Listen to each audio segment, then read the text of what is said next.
Lakini nataka nimwambie gavana, tayari kidonda kimeoza, ni ukungu tuko juu pale, lakini tayari kidonda kimeoza.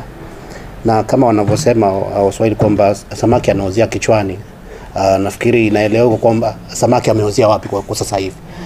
Kwa hiyo sisi kama waheshimiwa ambao tumesimama na wananchi wetu, na mimi nimezungumza siku zote, hatumuombi kwamba afanye, atafanya akitaka, atafanya asipotaka, kwa sababu ni jukumu lake kufanyia wananchi wa Kilifi. Yes. Kwa hiyo sisi hatuko hapa kumuomba kwamba afanyie watu wa Kilifi. Kama hakuna madawa, hakikisha madawa yamepatikana.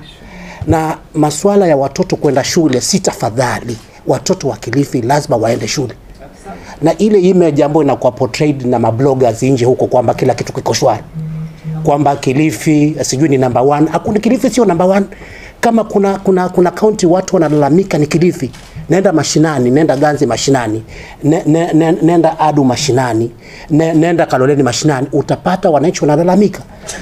Kwa hiyo tunapozungumza, ndio nimetangulia kusema ni kwamba hiki ni kidonda kimeoza, ni ukungu uko juu, lakini itafika wakati ule ukungu utatolewa na watu watajua nini hasa kinachoumiza Kilifi. Kwa hiyo acha tuzungumze wazi kwamba hizo mbinu anazotumia gavana, ukiwaita waheshimiwa Voi bado hujatatua shida ya madawa. Ukiita waheshimiwa Voi bado hujatatua shida ya watoto kutoenda shule. Kwa tu attack ile shida pale ipo, ili wananchi wa Kilifi wapate value for their money. Ni wapigaji kura, ni watu wa ushuru, na lazima wahudumiwe jinsi inavyofaa. Kwa hiyo sisi tuko hapa kusimama na wananchi wetu wa Kilifi. Hapa bungeni tunaendeshwa na kanuni. Kuna itifaki na kanuni zenye ambazo zinatuendesha. Na hata tukienda recess, kuna vitu ambavyo vinaitwa special sittings na committee meetings zenye ambazo lazima ziwepo kila mara kwa mara.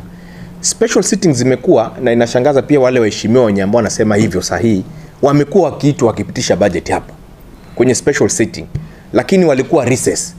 Kwa nini sahihi tuko recess na tumeitwa katika jambo muhimu kwenye committee sitting, wao wameshindwa kufika na wanatumia sababu ya recess?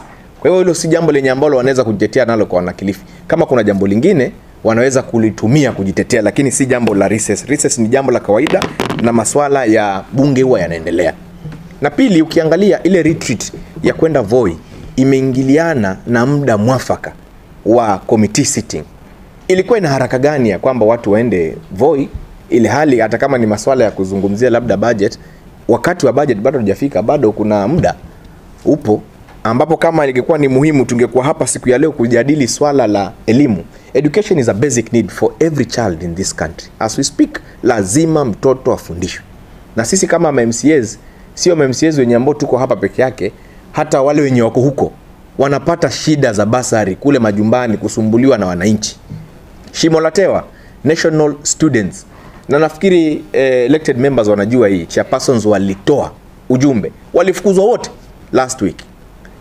National students wenye ambao wanakuwa sponsored na pesa ya Kilifi wa Shimo la Tewa walifukuzwa. Lakini nashukuru pia kwa sababu tulipiga simu kwa waziri, yeye akatumia mbinu sijui ni gani, lakini wanafunzi waliweza kurejeshwa.